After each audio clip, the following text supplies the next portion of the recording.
So I deal a lot with Power Platform licensing questions, and recently the question came up, uh, how do I know in Copilot for all my Copilot Studio agents, how many credits are they consuming, right? So if if they're not Copilot Studio agents talking to the M365 graph and where everyone has M365 Copilot or Copilot for M365, we know we have to have either credit capacity packs applied to an environment, or we need to have Azure um, billing assigned under a billing plan to pay for those Copilot credits.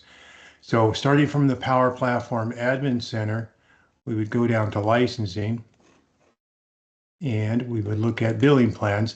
And then the billing plans are exactly where we point them to a particular Azure workspace, subscription, etc.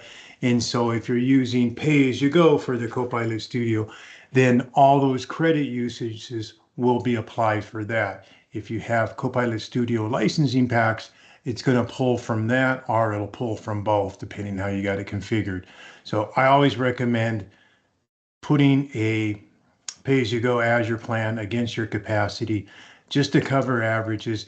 And then when you get to 20,000 or so credits per month used, then we start buying Copilot credits because they're incrementally cheaper on per credit level, about 20% less on average than using the pay-as-you-go. So this is where we see my billing plans, and I've already got this tied out, and so I'm running that on Copilot for Azure. And then in that conversation, someone has suggested we could look at Azure and see how many credits being consumed by it, and it'll tell us the pay-as-you-go. So on average, I'm up to $164.64 for the month on Copilot credits at 10 cents per credit. So, you know, got a few credits, got a few jobs running there, but I want to look at all up on it.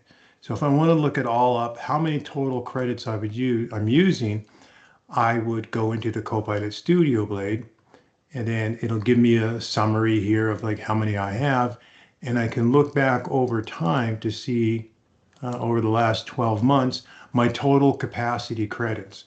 And this has a breakout for pay-as-you-go Copilot credits. I'm billing to Azure. Are prepaid Copilot credits, which means I buy monthly subscriptions or a yearly subscription. There's two. I cover that in another page that you can find easy enough to explain the difference. And essentially, prepaid credits are 20% cheaper than a penny per credit via Azure. But they also expire at the end of the month or the end of the year, depending on which environment plan you have. So this tells me my overall trend of Copilots, and then put to the month and averages up and totals them over time. So we get a good idea there. But we want to see how many credits we're actually using and how many are being paid via Azure or through license grants through the license capacity pack. And we'll give this a second to roll up. And I can see my last 30 days. I've used 48 for the instance of this RoboCop. It's a Microsoft support page where I pull in licensing questions from Microsoft from all the confirmed to Microsoft stuff, and I allow it then, people to search on that, like what's a good licensing option for XYZ. I have a few others of them. Actually, there's a lot in this tenant.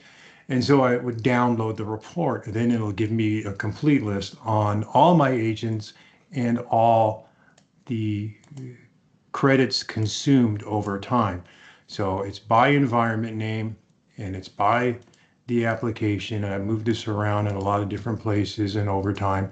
So I can see over time in the last year, I've used 963 Copilot credits, which should match up to, coming back here, the number here, 921.